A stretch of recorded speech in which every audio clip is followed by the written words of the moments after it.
দিনাজপুরের হাজী মোহাম্মদ দানিশ বিজ্ঞান ও প্রযুক্তি বিশ্ববিদ্যালয়ে বৈষম্যমূলক পেনশন স্কিম বাতিলের দাবিতে মানববন্ধন করেছে বিশ্ববিদ্যালয়ের শিক্ষক সমিতি।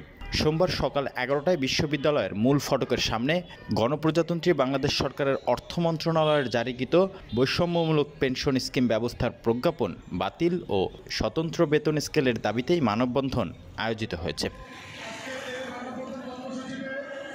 উক্ত মানববন্ধনে উপস্থিত ছিলেন বিশ্ববিদ্যালয়ের শিক্ষক সমিতির সভাপতি অধ্যাপক ডক্টর মোস্তাফিজুর রহমান, সাধারণ সম্পাদক অধ্যাপক ডক্টর সাদিকুর রহমান সহ শিক্ষক সমিতির অন্যান্য নেতৃবৃন্দ। আমাদেরকে এই সরকারের মুখোমুখি দাঁড় করাচ্ছে, তার উদ্দেশ্য কি? যদি এই বিশ্ববিদ্যালয়গুলো একযোগে অশান্ত হয়ে যায়, এর দায় কারা নেবে? তো সুতরাং আমরা বিশ্ববিদ্যালয়কে অশান্ত করতে চাই না। আমরা মাননীয় প্রধানমন্ত্রীর যে লক্ষ্য, তার যে ভিশন, সেটাকে বাস্তবায়ন করার জন্য কাজ করতে চাই। বিশ্ববিদ্যালয়ে কি, এখানে কি হয়? এখানে শিক্ষা হয়, এখানে গবেষণা হয়, এখানে মানুষ তৈরি হয়। এই মানুষ তৈরির কারখানায় আজকে কারাই অশান্ত করতে চায়। আমি সরকার মহোদয়ের কাছে উদাত্ত আহ্বান জানাবো যে যারা এই ধরনের বিশৃঙ্খল করে, যারা এই ধরনের নৈতিকতা সৃষ্টি করতে চায়, আপনি সজাগ হবেন। আমরা দিনাজপুরের পক্ষ থেকে আমরা প্রত্যাখ্যান করছি এবং এটা অনতিবিলম্বে প্রত্যাখ্যান করার জন্য গণপ্রজাতন্ত্রী বাংলাদেশ সরকারের কাছে বিনীত অনুরোধ করছি। বর্তমান সরকারের তাদের নির্বাচনী ইশতেহারে ছিল, কিন্তু এটা যে আমার মনে করতে হবে সেটা আমি কখনো ভাবিনি। আমার নিজের চাকরি করে না, তাই আমি মনে করেছিলাম যে আমি সার্বজনীন দেশ সেবা আওতায় তাকে করবো। এখন দেখছি আমারই দিকে যায় আমাকে 75 বছরের পর মরেই যেতে হবে, আর বেঁচে থাকতে চাইলেও বেঁচে থাকা যাবে না।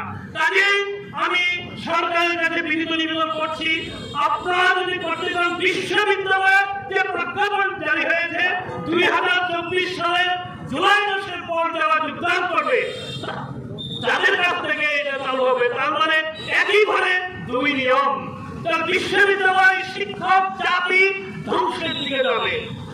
উক্ত মানববন্ধনে উপস্থিত হয়ে বিশ্ববিদ্যালয় গণতান্ত্রিক শিক্ষক পরিষদের সাধারণ সম্পাদক অধ্যাপক ডক্টর শ্রীপতি শিকদার বলেন, সার্বজনীন পেনশন স্কিম শিক্ষকদের জন্য চরম বৈষম্যমূলক। এ ধরনের স্কিম অতীতে কখনো ছিল না।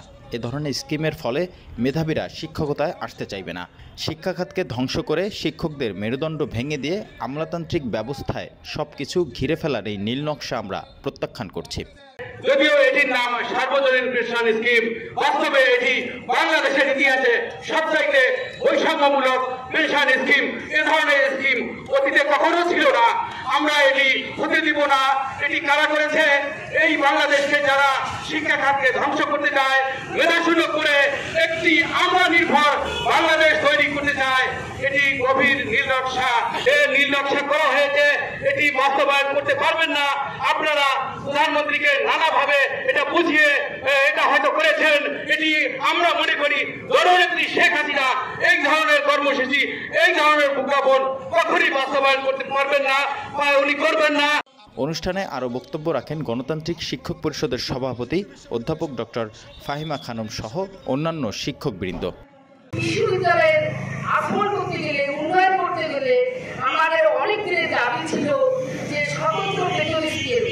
বিভিন্ন বিশ্ববিদ্যালয়ে বিভিন্ন ডেভেলপ কান্ট্রিতে অনেক বেতন স্কেল, অনেক বেশি বেতন স্কেল, কিন্তু আমাদের ডিগ্রেড করা হচ্ছে। বেতন স্কেল তো নাই, বিভিন্ন সুযোগ সুবিধা নাই, আমাদেরকে আবার বিভিন্ন রকম সমস্যার মধ্যে ফেলে দিয়েছে যে আমরা গবেষণা, যে কোনো কিছু কাজ করতে গেলে, যে কোনো কিছু ডেভেলপ করতে গেলে গবেষণার দরকার। উল্লেখ্য যে গত 13 মার্চ 2024 গণপ্রজাতন্ত্রী বাংলাদেশ সরকারের অর্থ মন্ত্রণালয় কর্তৃক জারিকৃত প্রজ্ঞাপনে জানানো হয়, যে সকল শিক্ষক 1 জুলাই 2024 তারিখের পর যোগদান করবেন তাদের জন্য সার্বজনীন পেনশন স্কিমের প্রত্যয় স্কিম বাধ্যতামূলক করা হয়েছে এবং তাদের ক্ষেত্রে উক্ত প্রতিষ্ঠান বা সংস্থার জন্য বিদ্যমান অবসর সুবিধা সংক্রান্ত বিধিবিধান প্রযোজ্য হবে না।